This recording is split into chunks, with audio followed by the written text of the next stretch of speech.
Tonton nanti. Bismillahirrahmanirrahim. Assalamualaikum warahmatullahi wabarakatuh. Innal hamdalillah nahmaduhu wa nasta'inu wa nastaghfiruh wa na'udzu billahi min syururi anfusina wa min sayyiati a'malina. May yahdihillahu fala mudilla lahu wa may yudlil fala hadiya lahu. Asyhadu an la ilaha illallah wahdahu la syarika lah wa asyhadu anna Muhammadan abduhu wa rasuluh la nabiyya ba'dah. Allahumma shalli wa sallim ala nabiyyina wa rasulina Muhammad sallallahu alaihi wasallam wa ala alihi wa ashabihi wa man tabi'ahu bi ihsani ila yaumiddin, amma ba'du. Bapak Ibu jamaah rahimakumullah, alim ulama, sesepuh penispo yang saya hormati, Pak Heru, Pak Mardi, dan juga Bapak Ibu semuanya.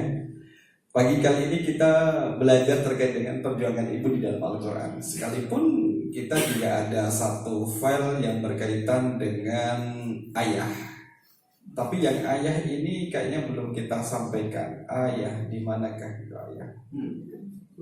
Ada ayah, saya pernah, nah ini ada ayah. Tapi kita memulai dari sang ibu dulu, gitu ya bapak-bapak ya, dari ibunya dulu, karena ibu yang hadir lebih banyak. Nanti kalau didominasi bapak baru kita bahas tentang ayah. Nah gitu. Nah ini lebih banyak. Tetapi kemudian kita lihat di dalam Al-Quran Karim, Bapak Ibu jamaah rahimakumullah, ini berbasis dari apa yang ada dalam Al-Quran. Juga nanti ibu boleh kemudian sharing bagaimana pengalaman perjuangan di tengah pembina keluarga. Ada di sini yang Mahmud Abbas, ada nggak? Mama muda anak baru satu ada? Atau sudah tambah? Kalau bertambah satu jadi Mahmud Abdu. Mama muda anak baru dua. Kalau anak baru tiga apa Pak sebutannya? Mahmud apa? Nah inilah kemudian monggo Bu Budi, Pak Budi. Kita akan lihat di sini kemudian ya ada tantangannya toh Bapak Ibu. Tantangan ibu masa kini. Kalau kita lihat dalam satu media sosial itu, mohon maaf ya, pasangan suami istri, itu suami istri yang sah. Tapi kemudian istrinya nangis. Istrinya nangis. Bu Budi ngapunten tengah-tengah terus nonton. Nggih, terus nonton sekawan. Nggih.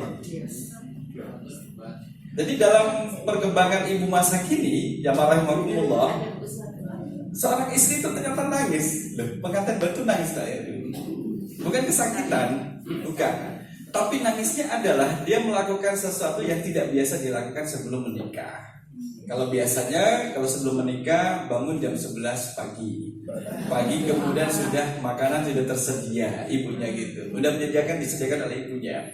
Kemudian juga selain makanan sudah tersedia, bajunya yang kotor itu sudah dicuci sama ibunya.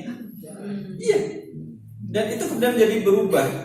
Berbeda ketika dia sudah menjadi seorang istri, harus bangun pagi-pagi, masakin untuk suaminya, mencuci baju suaminya, kemudian merapikan tempat tidurnya dan rumahnya. Dan itu tidak terbiasa dilakukan sebelum menikah. Itu masalah tantangan. Nah, si anak mama gitu. Anak mama berarti kemudian tantangan sekarang ini adalah Bapak Ibu yang memiliki anak gadis, yang punya putri-putri gadis, itu sudah harus dibiasakan. Sudah ada pengkondisian. Suatu saat dia akan tinggal dengan mertuanya. Kadang kita selaku orang tua mau mengkondisikan anak saya tuh settle, mampu untuk melaksanakan tugas sebagai seorang istri meskipun tinggal di rumah mertuanya. Dan dia harus persiapan, harus dipersiapkan. Karena tuntutannya itu kemudian ada soft skill dan juga lain sebagainya. Minimal apa sih Bapak Ibu yang perlu disiapkan oleh seorang calon pengantin muda? Apa yang perlu dipersiapkan kira-kira? Manajemen waktunya. Nek masa mesti mbak-mbak saisah niku penting apa mboten? Penting bro. Itu termasuk juga soft skill juga.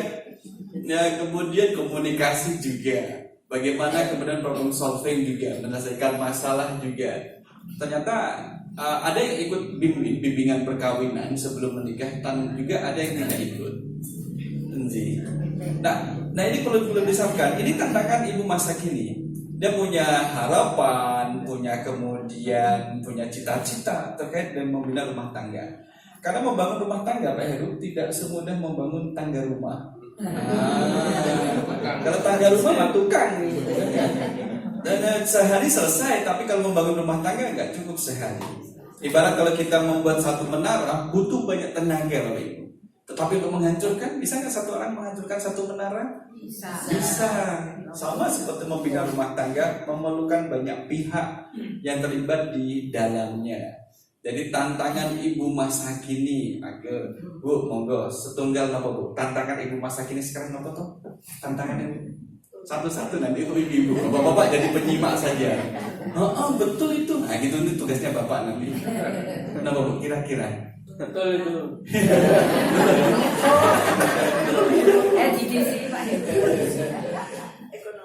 Ekonomi, apa malih Bu? Lingkungan sosial, apa malih? Agama, karena dia biasa kurang begitu dekat dengan kajian, pengajian. Jadi kemudian membina rumah tangga ilmu agama menjadi kurang. Apa malih? Teknologi. Kalau medsos malah ya medsos untuk anaknya gitu, untuk anak-anaknya. Malah kemudian ada ibunya itu Gen Z, anaknya adalah Gen Alpha. Jadi mengeluh, ya Allah, anak saya itu Gen Alpha, susah ngaturnya. Dalam hati saya, kamu juga susah diatur. Makanya menurun. Dan nurun gitu menjadi nurun. Nah itu ternyata. Nah itu tantangannya.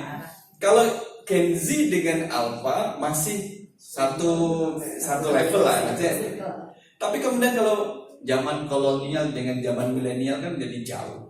Ibu dengan cucunya kan jadi jauh. Sampai ada seorang ibu, gimana sih nyalain HP? Ya. Tiup aja, betul ditiup. Saking tidak tahunya. Ternyata seperti itu. Itu tantangan juga.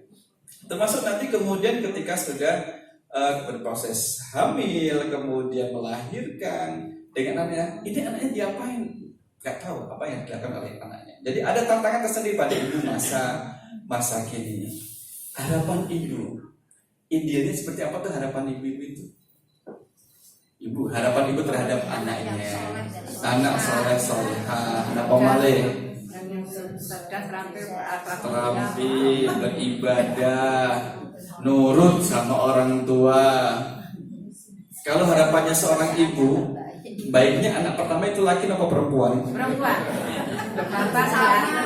Perempuan, karena untuk bantu rumah tangga. Bapak-bapak maunya laki perempuan banget. Laki-laki, sehingga saudara kami masih berjuang, punya anak pertama perempuan, kedua perempuan, ketiga perempuan. Sekarang masih berjuang untuk mendapatkan yang laki-laki. Sudah 4. Tunggu waktunya. Pak Joko di depan sini, Pak Joko. Anjing. Oh masih ada. Bu di depan masih ada banyak yang kosong. Anjing. Monggo. Itu apa Anjing? Oh, gitu. Kita penuhi. Ini harapan. Jadi setiap ibu itu memiliki harapan. Dan memang harus punya harapan. Jangan sampai kemudian kita tidak memiliki harapan terhadap anak-anak. Akan tetapi pernah tidak ibu-ibu itu menyampaikan harapannya kepada anak-anak? Nah, kenapa betul Bu? Gitu? Yang sekarang kita balik, pernah tidak anak kemudian anak-anak kita pernah tanya kepada kita, Bu, janjane aku iki koyo apa sih? Kalau di media sosial yang ada orang mana itu, piye leh aku iki leh. Jawab Pantura. Karena motonya adalah Patka. Itu kan sedinan pati. Bu, aku janjane iki anakmu porak leh. Kiloku kok pesek. Janjane niat gari aku ta ora leh. Lah. Jadi ada harapan dari orang tua terhadap anak dan anak terhadap orang tua. Maksud saya adalah bisa nggak kemudian kita komunikasikan? Orang tua mengkomunikasikan kepada anaknya. Nah, kami selaku orang tua itu mengharapkan, menginginkan kamu seperti ini. Jadi anak yang soleh, berbakti, nurut, gitu. Belajar waktunya belajar. Gak usah kamu mikir kerja. Yang penting kamu belajar, waktunya belajar. Kalau sudah selesai masa belajarmu, kamu masuk masa dunia kerja. Jadi fokus gitu. Jadi gantian. Sekarang Bapak Ibu yang membiayai kamu, suatu saat Bapak Ibu juga akan lemah secara fisik dan perlu bantuan dari kamu untuk selaku anak. Nah, itu dikomunikasikan. Yang kedua adalah anak mencari tahu kepada orang tua, Bu, Pak, ada nggak harapan dari Bapak Ibu untuk saya? Seperti apa nantinya? Nah, jadi itu namanya top down, dari atas ke bawah. Ada bottom up, dari bawah ke atas. Anak tanya ke orang tua memberitahu kepada anaknya. Nah, itu kan harapan. Setiap ibu pasti punya harapan. Mungkin ada seorang ibu yang kemudian tidak menginginkan anaknya lahir. Mungkin itu kan dengan sifat manusiawi mungkin. Anak di luar anggaran misalnya. Anak di luar anggaran tidak dianggarkan jadi anak. Kenapa kamu jadi anak? Ini kan karena dia nggak tanggung jawab, karena lelaki yang tidak tanggung jawab, kemudian disebut anak di luar anggaran. Jadi tidak ada istilah anak gelap, anak haram, nggak ada. Anak tetap menjadi fitrah sebagai seorang anak. Nah, jemaah rahimakumullah, kemudian kita lanjut nih. Seorang ibu tidak sendirian. Sesibuk-sibuknya seorang ibu, dia tidak sendirian. Biasanya lebih cepat tidur itu bapaknya apa ibunya? Bapaknya. Yang lebih cepat bangun bapaknya apa ibunya? Ibunya. Bapak-bapak kita di sini memang minoritas, tidak kita. Kalau ingin keluar dari ruangan dengan sehat ya. Saja. Aku pun protes. Tapi seorang ibu tidak sendirian, ada Allah. Sehingga kemudian ini menguatkan bahwa di saat dalam kondisi yang down, di bawah, capek banget, lihat kanan kiri sudah nggak ada orang, suaminya sudah pergi ke tempat kerja, anaknya sudah di sekolah, kerjaan di rumah juga numpuk, mau jemur juga ternyata hujan, pakaian kotor masih banyak, yang dijemur juga belum kering, yang kotor masih bertambah, belum nanti kemudian bersih-bersih rumah dan sebagainya. Ternyata suaminya datang dari tempat kerja. Loh Bu, kok malah main HP sih? Seharian ini Bu ngapain? Kok nggak ngapain? Gimana perasaan? Astaga gitu. Ada nggak dia mengatakan rumang sambung? Ini dari sejak suaminya pergi sudah beraktivitas, maksudnya ngambil waktu untuk rehat. Sebentar. Nah, saat rehat itu suaminya datang. Yang dilihat adalah megang HP, tapi pada dasarnya adalah baru rehat. Nah, bagaimana kemudian seorang suami memahami kondisi istrinya yang seperti itu? Apa yang bisa dibantu? Nah, kalau saya ada tugas saya ganti lampu, karena istri saya nggak bisa. Jadi nggak ada yang meja, kemudian di atas meja ada kursi, baru kemudian kita ganti. Itu yang kemudian bisa kita laksanakan. Maka seorang itu tidak sendirian, ada Allah di sini yang akan selalu menjadi kekuatan untuk melaksanakan tugasnya. Maka sebelum pernikahan itu kan ditanya, sudah siap belum kalau mau nikah? Siap begitu.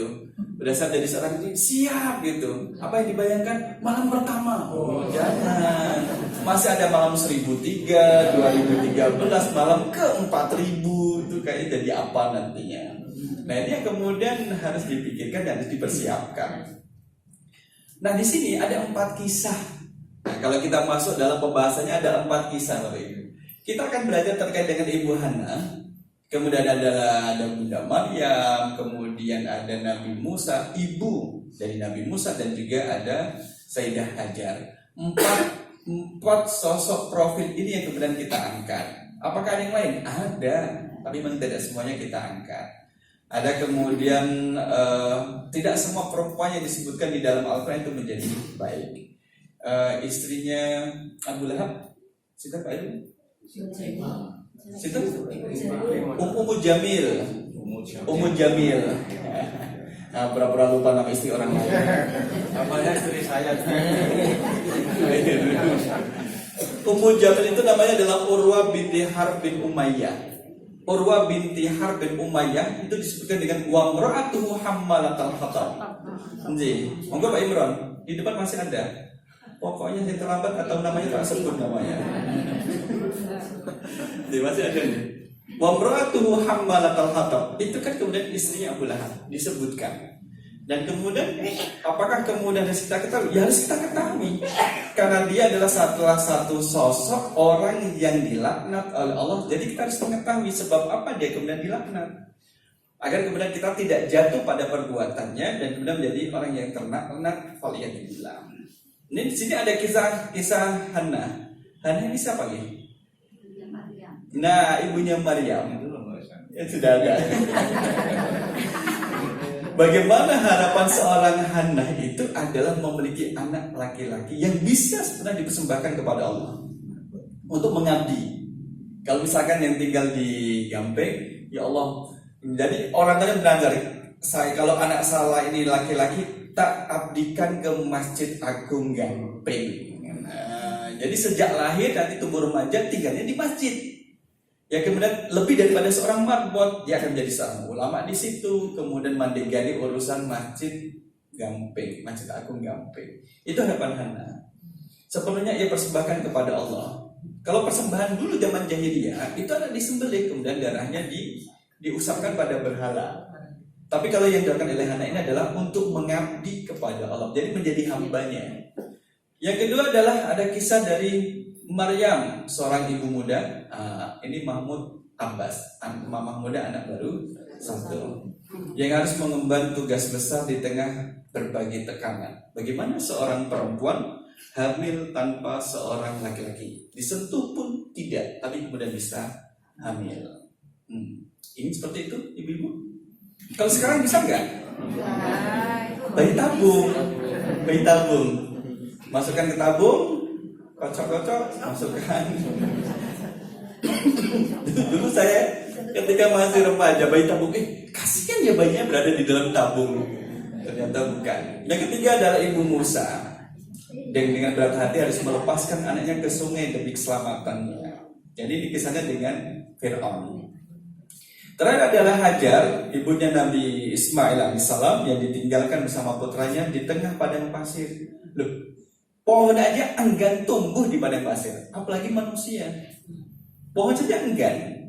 Bahkan sampai sekarang ini kalau Bapak Ibu lihat pun sama seperti dulu, tidak banyak tanaman yang tumbuh di Makkah. Bertawakal kepada Allah Subhanahu wa Ta'ala. Ibu-ibu pernah melakukan seperti ini dengan putrinya gitu di dapur? Terus lumpi, enak jangan ini bapakmu kayak apa tuh? Ngerasa nih bapaknya misalnya kamu.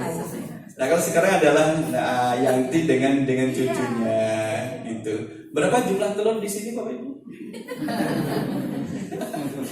Ada 7, yang satu dari 2. Ini kira-kira apa nih? Wortel atau apa? Kan, yang kemudian olesan apa namanya? Untuk roti. Nah, keceriaan ini sehingga tidak ada gap, tidak ada pemisah antara anak dengan ibu. Karena dia anak perempuan maka dekat dengan ibunya. Maksudnya adalah dekat dengan ibunya karena ada bahasa-bahasa yang bisa disampaikan oleh perempuan dan diterima oleh perempuan. Kalau misalkan dengan bapaknya, ya ada keterbatasan istilah. Bagaimana ibu dengan anak laki-lakinya ada keterbatasan istilah dalam berkomunikasi. Tapi kalau sama-sama akan menjadi lebih mudah. Kita lihat, pernah baca bareng Bapak Ibu? Baca bareng. Buku apa yang sering disukai oleh ibu? Oh iya, tak kira buku tabungan, ternyata buku masa-masa. Kita mulai dari Hannah. Ini Hannah, kemudian nanti ke Maryam, kemudian kepada Siti Hajar atau Sayyidah Hajar. Hannah ini adalah seorang wanita yang mendambakan keturunan dengan penuh keikhlasan dan kesungguhan hati. Usianya tidak muda Bapak Ibu. Usianya tidak muda, tapi kalau Allah sudah berkehendak, kun fayakun. Sehingga ada nggak kemudian kami punya dosen profesor sudah sepuh, tapi masih gendong bayi. Ternyata itu adalah putrinya. Lebih sepuh daripada kita Pak Heru. Tapi belum pensiun. Tapi kemudian memang punya keturunan baru lahir. Di usia yang sudah tidak muda, tetap berdoa untuk diberikan seorang anak yang bisa dipersiapkan sepenuhnya untuk Allah. Jadi didedikasikan untuk mengabdi kepada agamanya Allah. Entah menjadi seorang dai, menjadi seorang mubalik, atau kemudian menjadi sebab kemudahan orang untuk menyembah Allah. Nah, doa itu disampaikan dengan ikhlas. Keikhlasan dan niatnya yang murni ini membuktikan bahwa seorang ibu tidak hanya memiliki cita yang besar, tetapi juga harapan dan keikhlasan tanpa batas. Jadi memang dulu tinggalnya dekat dengan Baitul Maqdis. Kalau kita lihat sekarang ini ya Al-Aqsa itu, Masjidil Aqsa itu. Dulu seperti itu. Tinggal kemudian kalau sekarang ini Bapak Ibu tinggalnya di sampingnya ada masjid, wah gitu. Dijadikan untuk masjid. Nah, kamu besok jadi James Bond ya. Baik. Pemain film bukan James Bond, penjaga masjid dan kebun. Jadi marbot itu. Jadi marbotnya. Iya. Itu tadi yang Hana. Nah, Maryam, monggo di depan masih ada, Bu. Di sini itu masih ada sampingnya Ibu. Masih ada 2 kursi lagi. Tadi kan ini kisahnya Hana. Ini sekilas lagi terkait dengan Maryam, ya. Yang kemudian dikenal dengan keteguhan hatinya. Kalau nanti ketika kita membahas tentang Sayyidah Maryam, Bapak Ibu yang pernah tindak umroh pernah lihat pohon kurma. Besar atau kecil? Jadi kondisi ketika Maryam itu hamil tua, dia menggoyangkan pohon kurma. Wa huzi ilaiki bijidin nahlati tusaqit aliki rotoban jadinya. Jadi pohon kurma itu kemudian digoyangkan oleh Maryam agar nanti pohon buahnya itu pada jatuh. Dengan besarnya pohon kurma dan ukuran Maryam yang sedang hamil tua, yang goyang pohonnya atau badannya Maryam? Rutoban janinya, jadi rutopnya itu pada jatuh, kurma yang setengah matang itu pada jatuh. Padahal tidak bergoyang sedikit pun pohonnya, tapi pada jatuh. Itulah kemudian spirit Maryam, dia hanya sebatas melaksanakan perintah, hasilnya serahkan pada Allah. Ternyata bisa jatuh seperti itu. Maka kita dalam berkeluarga sebatas melaksanakan perintah, hasilnya serahkan kepada Allah. Maka hasil itu tidak jauh dari usaha. Kemudian Maryam ini sosok ibu yang harus menghadapi berbagai tekanan dan stigma dari masyarakat terkait dengan kelahiran Isa itu. Jadi terkait dengan kelahiran Isa itu menjadi tantangan besar dan cobaan besar bagi Maryam. Kemudian menghadapi tuduhan, fitnah dengan penuh keteguhan. Ya Allah ya, Maryam. Ya Allah ya, bapakmu itu loh orangnya yang baik, kok kamu kayak gini gimana sih? Karena dituduh berzina. Bapak itu orang baik, kenapa kamu harus berzina sehingga punya anak gitu? Itu kan tuduhan. Jadi Maryam santai saja. Inni nazartu lirrahmani soma. Saya bernazar kepada Rahman yaitu Allah soman untuk diam, puasa. Falan ukallimal yauma insiya. Maka hari ini saya tidak akan berbicara dengan siapapun. Maka disebut dengan poso bisu. Poso bisunya Maryam. Tapi dia masih makan minum. Jadi dia hanya puasa bicara tapi tetap makan minum. Ibu-ibu kuat gak sehari tidak bicara? 5.000, 10.000? Tergantung situasi. Iya. Justru memang harus dikeluarkan 20-25.000 kata per hari untuk perempuan dan 15.000 untuk laki-laki. Justru kalau tidak dikeluarkan malah kemudian jadi jerawat lah. Kalau dulu jadi jerawat, kalau sekarang nggak tahu. Nah kemudian di sini dia menghadapi tuduhan dan fitnah dengan penuh keteguhan, memiliki tetap percaya dan bersandar pada Allah meskipun dia sendirian. Jadi adalah artinya menghadapi, karena tuduhan itu ditujukan pada dirinya sebagai pezina, kemudian nggak tahu kemana, tahu-tahu balik, sementara hilang nggak kelihatan dari masyarakat, tahu-tahu sudah hamil dan juga membawa anak kecil. Nah ini kemudian Maryam mengajarkan betapa pentingnya memiliki keteguhan hati dan keberanian untuk berdiri teguh dalam kebenaran, bahkan ketika dunia seolah menentang kita, tapi dalam kebenaran. Bukan mantep bela yang bayar, gitu, atau bela yang ngoplos, tapi bela kebenaran. Nah dari Maryam kemudian ada Nabi Musa alaihissalam, ibu Nabi Musa alaihissalam, atau disebut dengan Ummu Musa. Dan ada menyebutkan bahwa Nabi Musa itu punya saudari perempuan, tapi tidak disebutkan namanya. Saudari inilah kemudian diminta oleh ibunya Nabi Musa, "Duk, adikmu itu awasi." Jadi ketika dialirkan di sungai Nil itu, kemudian diminta oleh ibunya untuk mengawasi. Itu akan berhenti di siapa dan siapa yang ngambil. Dan siapa yang ngambil? Ternyata masuk dalam istananya Fir'aun. Istananya Fir'aun itu Bapak Ibu, aliran sungai itu sungai Nil dimasukkan dalam istana. Jadi karakteristiknya kalau Fir'aun membangun makbad, tempat peribadatan itu berada di sebelah timur sungai Nil.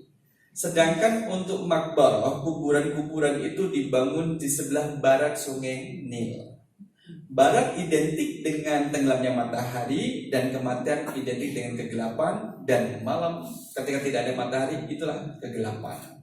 Nah, kalau yang tempat peribadatan di sebelah timur sungai Nil karena identik dengan terbitnya matahari dan itu jadi penerang, jadi memiliki filosofi seperti itu. Sekarang Fir'aun tidak lagi di museum yang di Ramses, kemudian dipindah ke Fustat, di museum Fustat, museum yang baru. Kurang lebih ada 11 mumi ada di sana. Siapa tahu Bapak Ibu ada yang kenal.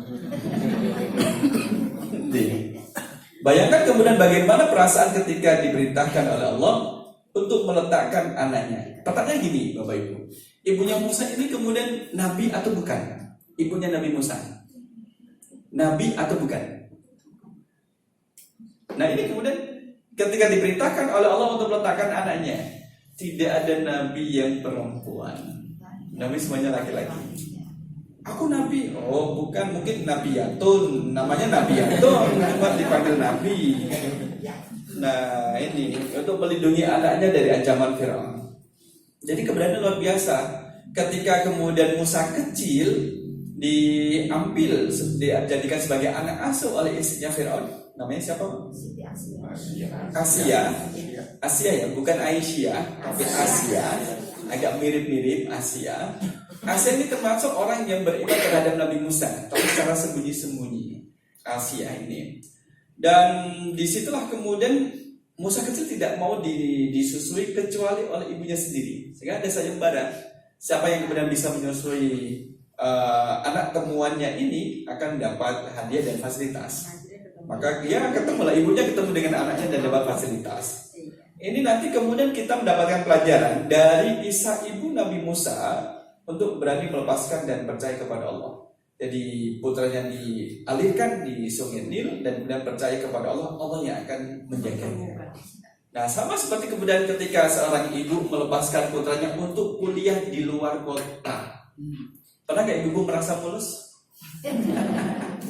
Ya Allah mulus gitu. Dulu ketika emak saya melepas saya ke Jogja itu sampai mulus. Jadi ada orang yang kemudian komentar, ya Allah mbok ngono wae kok mulus gitu. Mau cuman melepaskan tangis kan cuman kuliah di Jogja, masa kemudian sampai dipikir sampai mulus. Nah, di saat anaknya kuliah dia merasakan perut mulus. Yang dulu mai itu gitu. Maka ada istilah ojo poyok-poyok. Ojo poyok-poyok mundak ke templok.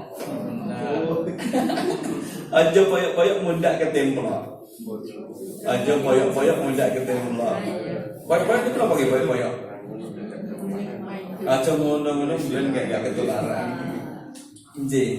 Yang kemudian dari Hajar, yaitu ibunda dari Nabi Ismail alaihissalam, sosok ibu yang penuh tawakal.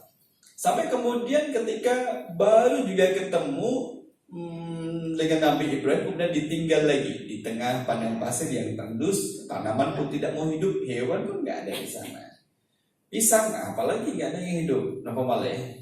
Kalau kita di tanah air kan lempar tongkat jadi tanaman, lontong lempar kayu, tongkat dan kayu jadi tanaman. Di sana tidak ada. Sampai kemudian Nabi Ibrahim meninggalkan mereka. Dalam kisahnya disebutkan, Sayyidah Hajar mengatakan, Allahu amaruka bihada. Apakah Allah yang memerintahkan kamu untuk meninggalkan kami di tempat yang tandus ini? Maka kemudian mengatakan, iya, Allah memerintahkan saya untuk berdakwah ke Palestina kali itu. Idhab, pergilah. Fala yudayyi'anallahu. Itu kata-katanya. Falan, maka tidak akan pernah yudayyi'anallahu, Allah menyanyiakan kami.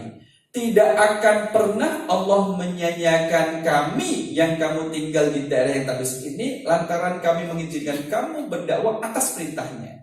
Oh gitu. Jadi bapak-bapak kalau lagi keluar rumah ditanya ibunya mau kemana? Diperintahkan oleh Allah untuk keluar. Apakah Allah memerintahkan? Iya. Ya pergilah dan jangan kembali lagi. Gitu. Tak kunci pintunya dari dalam. Oh, ternyata bapaknya punya kunci jendela. Jendela. Nah, inilah kemudian dari Sayyidah Hajar. Jamaah rahimakumullah, maka teguh dan yakin bahwa Allah akan selalu melindungi mereka. Ya, kesabarannya, keyakinannya, keteguhan, cerminan dari kekuatan seorang ibu yang mampu menahan segala kesulitan. Banyak kesulitan yang dihadapi seorang istri, seorang ibu yang kemudian tidak selalu diceritakan kepada suami atau bapaknya. Akan dia endam sendiri, dibawa sendiri, sehingga perlu dikorek-korek. Bu, nopo jenengan kok sakit pernafasan atau gimana? Janjani nopo tuh bu? Sesak ini nafas. Oh, paling minta kalung. Ujung-ujungnya minta kalung. Nah, pada waktu kurang lebih 15-20 menit ini kita akan belajar dari Ibu Hana. Yang perempuan yang pertama yang kita ambil dari Al-Qur'anul Karim. Ya, ini di dalam surah Ali Imran 35-36 nantinya ya. A'udzu billahi minasyaitonir rajim. Idz qalat imra'atu Imran rabbi inni nadartu laka ma fi batni muharrara fataqabbal minni innaka antas samiul alim. Nah, Bapak Ibu, dari awal it sampai al-alim ada berapa kata tuh? Ada yang punya ide? Idz qalat imra'atu Imran rabbi inni nadartu laka ma fi batni muharrara fataqabbal minni innaka antas samiul alim. Biar agak gitu. Kemudian ini dicembreng dan tambah gede saat itu, kemudian dikembalikan. Nah, cembreng itu apa sih? Dilebarkan. Itu qalat imra'atu Imran. Ingatlah ketika istri Imran berkata, Rabbi inni. Nah, istri Imran inilah kemudian disebut dengan Hana. Ya. Ketika istri Imran berkata, Rabbi, ya Tuhanku, ini sesungguhnya aku nazartu telah bernazar laka kepadamu, ma fi batni, apa yang ada di dalam perutku ini muharrara. Jadi menjadi muharrar, orang yang diabdikan menjadi hambanya Allah yang saleh. Fataqabbal minni, maka terimalah nazarku ini.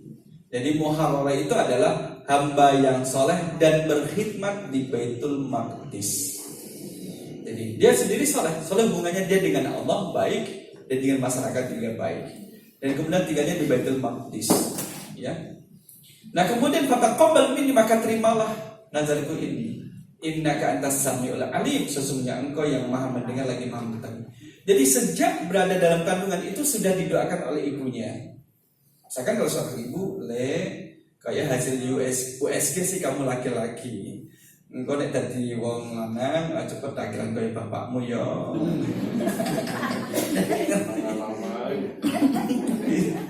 Gitu. Jadi itu sudah didoakan. Itu ada sentuhannya kan ibu. Kalau misalkan sentuhan ibunya lembut, itu pun bisa dirasakan oleh sang bayi, sang janin. Tapi kalau kasar juga bisa dirasakan. Bagaimana psikologi seorang istri yang hamil juga bisa dirasakan dan terhubung kepada sang janin gitu. Ibunya sering bahagia, sering shopping. Nanti anaknya ketika lahir juga ikut shopping. Ketika di dalam kandungan dengan kata-kata Shopee ya, itu nanti keluarnya dari Shopee. Kemudian dikasih nama Shopee Atun. Nah itu kemudian ada nazarnya. Kita lihat ada nazar yang tulus. Nah nazarnya Hana ini bukan sekedar nazar Bapak Ibu.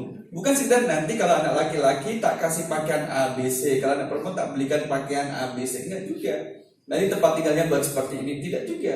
Tapi nazarnya adalah ingin anaknya menjadi muharrarah, hamba yang sepenuhnya bebas dari urusan dunia. Muharrar, bebas terlepas dari urusan dunia. Dan sepenuhnya mengabdikan diri untuk Allah. Jadi memang pengabdiannya kepada Allah Subhanahu wa taala. Nah, tapi saat dia bernazar, suaminya mengingatkan, hati-hati loh Bu. Itu kalau anak laki-laki alhamdulillah dan bisa jadikan muharrarah, abdi kemudian di Baitul Maqdis. Bagaimana kalau anak yang perempuan? Dulu kan tidak ada USG. Kalau misalkan seorang ibu hamil, misalkan tidak ada USG, kemudian kalau pagi itu ke sawah, ngapain bu? Nyangkul. Kira-kira bayi laki-laki atau perempuan? Lah kalau misalkan ibunya sedang hamil suka berdandan, kira-kira bayi laki-laki atau perempuan? Dulu kadang niteni dengan cara seperti itu, ilmu titennya. Terus sekarang kan sudah ada USG. Wah ini susah, Pak, anaknya belum ketahuan perempuan. Kenapa dok? Lalu disembunyikan ya kelaminnya gitu. Oh dia berarti sudah punya rasa malu. Oh dia ada malu. Coba dikasih permen dari luar, ternyata kemudian terbuka. Oh iya, dia adalah laki-laki dan sebagainya. Kalau USG sudah demikian. Nah, saat benar suaminya pun juga mengingatkan tentang kemungkinan anak yang lain itu bisa saja perempuan loh Bu. Tapi kemudian karena sudah bernazar dan sudah berazam akan dikhidmatkan untuk Allah, menjadi mengabdi pada Allah, apapun yang terlahir itulah tetap kembali milik Allah. Gitu. Jadi kemudian tidak dituntut kamu harus kerja, nanti kemudian dapat penghasilan, nanti ibu dapat jatah ya, bapakmu kasih jatah ya gitu. Punya anak 9, masing-masing anak memberi jatah orang tuanya 1 juta. Sebulan dapat berapa Pak? Remen apa buatan? Cuma 1 bulan dapat 9 juta dari anak-anaknya. Aku gak maksa loh nak, Bu gak maksa, tapi kami takut dengan doanya ibu. Kalau gak dikasih katanya juga gremeng, bercucu dan sebagainya. Itu yang kami takutkan gitu. Ini kami takutnya di situ.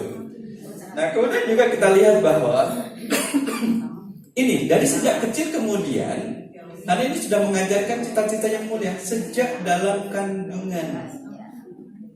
Yang dikandung itu nanti lahirnya namanya Maryam gitu. Nah, kemudian kita belajar bahwa doa seorang ibu adalah doa yang mampu membuka jalan. Salatun la turaddu da'watuhum, 3 orang yang doanya tidak tertolak. Doa ibu terhadap anaknya, doa orang yang berpuasa dan orang yang dalam perjalanan. Ini dalam satu riwayat.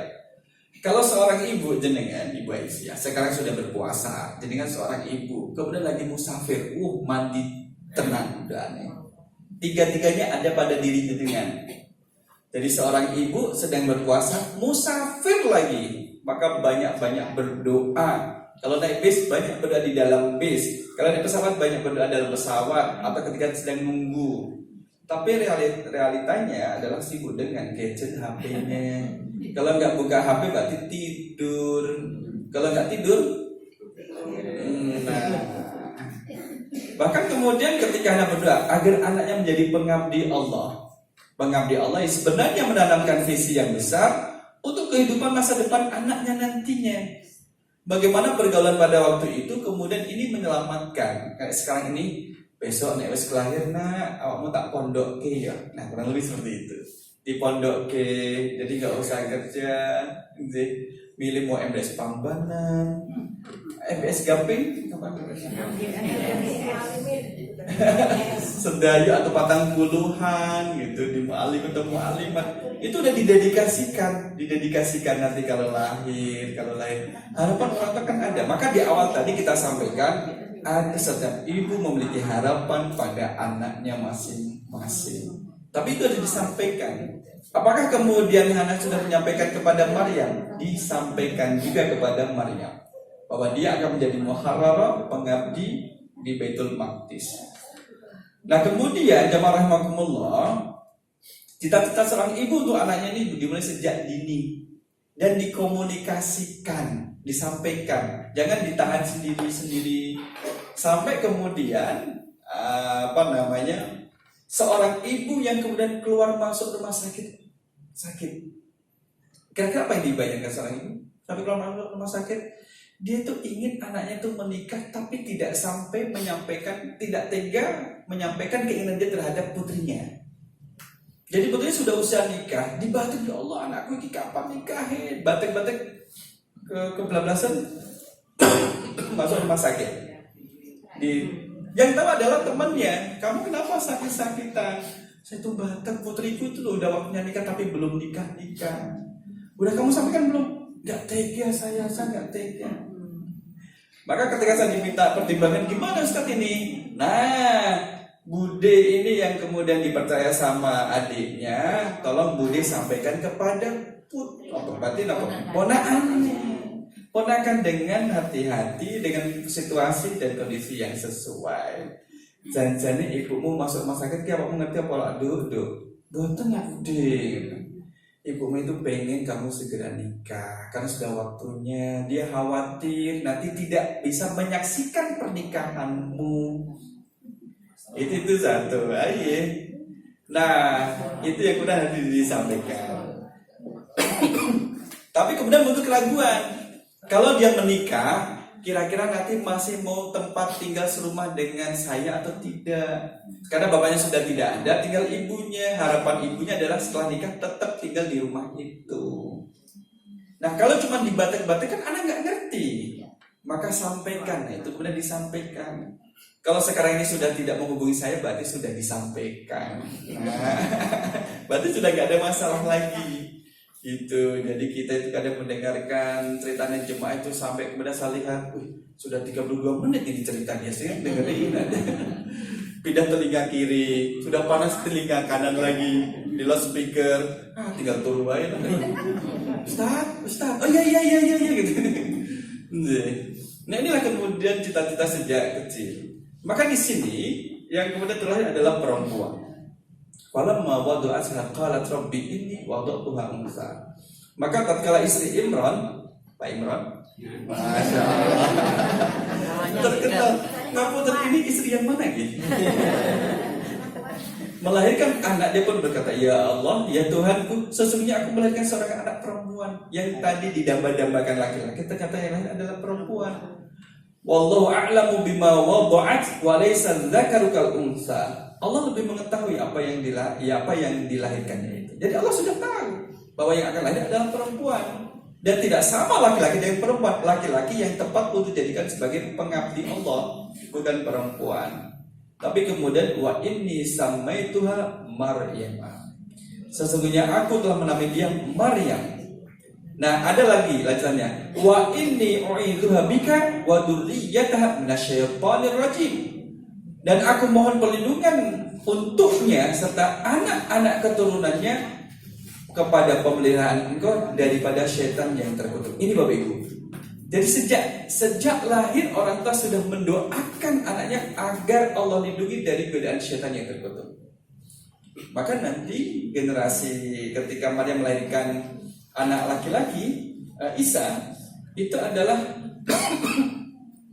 anak yang kemudian tidak pernah tersentuh oleh setan. Oh, ada berapa warna bolpennya nih? Pindah coba. 12 kan? Dalam kondisi yang berpuasa bisa nggak? Nah, hadis dari Bukhari dan tidak pernah salam. Jadi gini ya, tidak pernah Rasulullah SAW. Saya tak cek, jangan-jangan ini tulisannya udah betul. Jadi mau menjelaskan bahwa tidak ada anak yang terlahir ke dunia ini kecuali disentuh oleh setan ketika dia lahir. Maka kemudian dia nangis. Sehingga dia menangis keras karena sentuhan setan itu, kecuali Maryam dan putranya yang tidak tersentuh oleh setan. Ya. Ini menunjukkan bahwa doa Hana dikabulkan dan Maryam pun lahir dengan perlindungan khusus dari Allah. Jadi memang tidak tersentuh. Bahkan Nabi Muhammad juga tersentuh gitu. Tapi kemudian Maryam dan Isa kemudian tidak tersentuh oleh setan, ya, kecuali bayi Nabi Isa dan ibunya. Hadis ini menyebutkan bahwa setan akan menusuk bayi saat lahir kecuali bayi Nabi Isa dan ibunya yaitu Maryam. Maka di sini gambarnya itu ya pensil tutup ini, ya pada nusuk ini. Ini maksudnya di situ. Nah, sebelum akhir kita lihat bahwa dari kisah Hana tadi, harapan seorang ibu dengan perjuangannya sejak berada dalam kandungan mendambakan kemudian bayi laki-laki, tapi yang lain adalah perempuan. Kemudian akan jadikan sebagai muharrar pengabdi Allah di Baitul Maqdis. Tapi kemudian di luar ekspektasinya, di luar dari harapannya. Tapi kemudian komitmen masih dijaga, doa dan nazarnya masih dijaga. Maka hikmahnya adalah berdoa secara spesifik untuk anak-anak. Boleh. Apa yang mau kita doakan untuk anak kita? Sebutkan secara spesifik. Tambahnya adalah jangan pilih kasih ketika mendoakan anak-anak. Tapi kemudian kalau kita selaku anak, kalau kita mendapati orang tua kita doanya pilih kasih, tolong orang tua diingatkan, Bu, Pak, ampun pilih kasih. Putranya jenengan itu songo. Yang didoakan kok cuma 3, yang 6 dikemanain. Yang 3 ini adalah anak pertama, anak ketiga, dan anak keempat yang dipilih. Jadi diingetin, oh iya, diperbaiki. Semuanya didoakan, 9 anaknya. Habis itu kemudian doa lagi ibunya, balik kepada 3 orang tadi. Yang sisanya tidak. Yang kedua adalah latih hati untuk ikhlas menerima takdir anak. Ya kan? Pasrah bukan berarti menyerah. Jadi kita sudah berusaha maksimal, kemudian Allah lah yang kemudian menentukan. Yang ketiga, jadikanlah doa sebagai sumber ketenangan. Berbicaralah kepada Allah untuk menguatkan hati. Nah, orang tua lebih banyak dan lebih sering berdoa kepada Allah untuk anaknya dibanding sebaliknya. Laras? Gitu. Tapi kan orang tua kemudian tidak protes. Nah, kamu kok gak pernah doain ibu sih? Kamu gak pernah doain bapak? Gak pernah protes. Tapi memang itu adalah tugas orang tua. Yang keempat adalah jaga komunikasi dengan anak dan dukung mereka dengan doa. Jadi perlu dukungan. Anak kita perlu dukungan dari orang tua. Buat jurnal doa. Apa maksudnya jurnal doa? Misalkan mendoakan untuk anaknya A, B, C, D, E. Oh, ini sudah dikabulkan Allah. Dia sudah lulus. Ini dapat beasiswa. Ini dapat ini. Itu kemudian jurnalnya. Mengingatkan doa dan juga harapan. Ini kita lihat secara spesifik misalkan. Doa spesifik misalkan, ya Allah jadikanlah anakku pribadi yang lembut hati. Kan lebih spesifik. Karena lihat perilakunya anak kok kayak gini sih anak saya. Didoakan secara spesifik, lembut hatinya, sabar gitu. Biar tidak gerusa-gerusu gitu. Dan mudah berterima kasih. Kalau dikasih sesuatu tuh nggak mau berterima kasih, dibantu nggak mau terima kasih. Didoakan mudahkan dia untuk berterima kasih ya Allah. Itu boleh secara spesifik itu. Nah, bimbing dia untuk selalu menjaga integrasinya, kejujurannya, gitu Bapak Ibu. Berdoa untuk ketenangan dan keberanian mereka, didoakan supaya anaknya itu berani dalam hal-hal yang baik. Gitu. Kalau misalkan ada anak kecil, suruh kemudian ke depan, misalkan ngantar minuman, kadang tidak semuanya berani Bapak Ibu. Ada yang malu nanti dilihat banyak orang tuh. Padahal dia itu tidak melakukan kesalahan, tapi malu, maka harus dilatih. Nah, kita sudah makan, tolong dibayarkan ke kasir ya, dilatih juga, dikasih kepercayaan juga. Tetapkan momen khusus untuk berdoa. Waktu khusus dan Bapak Ibu sudah punya waktu itu, tinggal menjaganya. Nah, dalam doa ini kemudian kan, saya tuh udah berdoa, Ustaz, tapi kok belum diijabahkan oleh Allah. Sabar, berarti Allah meminta kita untuk diulang-ulang. Diulang-ulang, wa antum muqinuna bil ijabah, kita harus yakin Allah akan mengijabahi, tunggu waktu yang sesuai dengan prediksi dan juga kehendak Allah Subhanahu wa taala. Wah, itu saya doakan anak saya itu berat cantik, kok nggak cantik-cantik. Salah wae jenengan iki. Lanang kok didoakan cantik iki ya. Anak yang lanang didoakan cantik. Nah, yang kedua di sini, penjelasan kedua adalah terkait dengan latih hati untuk ikhlas menerima takdir anak ya. Pasrah bukan menyerah. Latihan melepaskan impian duniawi. Latihan melepaskan dalam tanda petik impian duniawi. Kadang kemudian anak saya tuh tak doain supaya nanti kuliahnya di A, B, C kampus ini, ternyata nggak sesuai dengan ekspektasi orang tuanya. Didoakan supaya kemudian kerja diterima jadi misalkan ASN, ternyata tidak. Ya cobalah melepaskan itu. Memang kemampuan tidak sampai sana gitu. Kenapa kamu nggak lulus ujian CPNS? Ayo ujian lagi. Ayo belajar lagi. Orang tuanya yang memaksakan, stres anaknya. Anaknya jadi stres, gitu, kasihan. Maka latihan melepas impian duniawi. Jadi bisanya di mana? Wah, saya nggak mau jadi ASN. Kenapa? Terikat dengan jadwal ini, nanti tidak bisa menyinggung ibu kalau ibu sedang sakit, tidak bisa menyinggung bapak kalau bapak sedang sakit, harus izin sana kemari. Oh iya ya, betul juga. Iya. Maunya jadi apa kalau nggak mau jadi ASN? Kamu jadi PNS aja.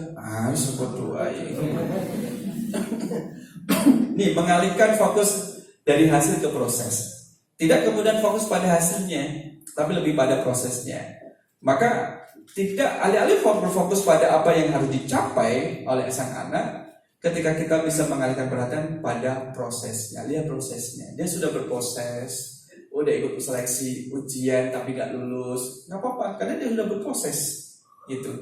Jangan sampai kemudian yang dilakukan oleh anak ternyata bukan keinginannya, melainkan keinginan orang tua.